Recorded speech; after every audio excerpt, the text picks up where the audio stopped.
Hello guys, ഇന്നത്തെ യാത്ര കോഴിക്കോട്ടേക്കാണ്. അതെ, സാമൂതിരിയുടെ സ്വന്തം കോഴിക്കോട്ടേക്ക്. കേരളത്തിലെ ഒട്ടുമിക്ക ജില്ലകളും പോയിട്ടുണ്ടെങ്കിലും കോഴിക്കോട്ടേക്കൊരു യാത്ര അതാദ്യമായിട്ടാണ്. അങ്ങനെ രാത്രി 9:30 ഞങ്ങൾ വർക്കലയിൽ നിന്ന് ട്രെയിൻ കയറി.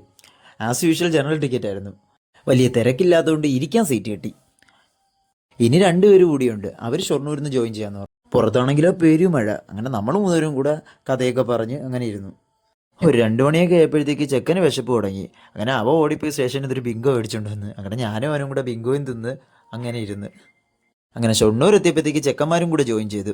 അങ്ങനെ രാവിലെ ഒരു 6-6:30 മണിയായപ്പോഴത്തേക്ക് നമ്മളത് കോഴിക്കോട് വന്നെത്തി. സ്റ്റേഷനിലെത്തിയത് ഞങ്ങൾ ഫ്രഷ് ആവാൻ വേണ്ടി ഒരു റൂം എടുത്തു. ആ ഹോട്ടലിൻ്റെ കാഴ്ചകളാണ് ഈ കാണുന്നത്. കോഴിക്കോടിൻ്റെ സ്വന്തം കലാകാരന്മാരുടെ പടങ്ങൾ അവർ ആ വാളിൽ ഇങ്ങനെ സെറ്റ് ചെയ്ത് വെച്ചേക്കുന്ന കാണാൻ നല്ല ഭംഗിയുണ്ടായിരുന്നു. അങ്ങനെ കുളിയൊക്കെ കഴിഞ്ഞ് കോഴിക്കോട് കാണാനായിട്ട് ഞങ്ങൾ ഇറങ്ങി തിരിച്ചു. എല്ലാവർക്കും നല്ല വിശപ്പുണ്ടായിരുന്നു. അങ്ങനെ ബ്രേക്ക്ഫാസ്റ്റ് കഴിക്കാനുള്ള ഓട്ടത്തിലായിരുന്നു നമ്മൾ. കോഴിക്കോടിൻ്റെ രുചിവൈവിധ്യം മനസ്സിലാക്കാൻ വന്ന ഞങ്ങൾക്ക് 8ന്റെ പണി കിട്ടി. ഫുഡ് വളരെ മോശമായിരുന്നു. എല്ലാവർക്കും വിശപ്പുള്ളതുകൊണ്ട് എങ്ങനെയൊക്കെയോ അഡ്ജസ്റ്റ് ചെയ്ത് കഴിച്ചു. അങ്ങനെ തട്ടിക്കൂട്ടിയുള്ള കാപ്പുകൂടിയും കഴിഞ്ഞ് ഞങ്ങളൊരു ഓട്ടോ പിടിച്ച് അവിടുത്തെ സ്ഥലങ്ങൾ കാണാനായിട്ട് ഇറങ്ങി. 3 പേരെ കയറ്റുള്ളൂ എന്ന് പറഞ്ഞ ഓട്ടോ ചേട്ടൻ്റെ കാല് പിടിച്ചിട്ടാണെങ്കിലും നമ്മൾ 5 പേരും കൂടെ കുത്തിഞ്ഞെരുങ്ങി ആ ഓട്ടോയിൽ കയറി. ഇതാണ് പാളയം മാർക്കറ്റ്. മാർക്കറ്റ് ആയതുകൊണ്ടായിരിക്കും നല്ല തിരക്കുണ്ടായിരുന്നു. രാവിലെ തന്നെ നല്ല ബ്ലോക്കായിരുന്നു.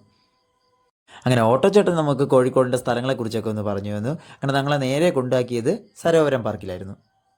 ആ കോഴിക്കോട് ടൗണിനുള്ളിൽ ഇങ്ങനെ ഒരു സ്ഥലം അടിപൊളിയായിരുന്നു. നല്ല പീസ്ഫുൾ ആയിട്ടുള്ള അന്തരീക്ഷം, അടിപൊളി സ്ഥലമായിരുന്നു. ഇനിയുള്ള കോഴിക്കോടൻ വിശേഷങ്ങളുമായി നമുക്കിനി അടുത്ത വീഡിയോ കാണാം. Okay, Tata, bye bye.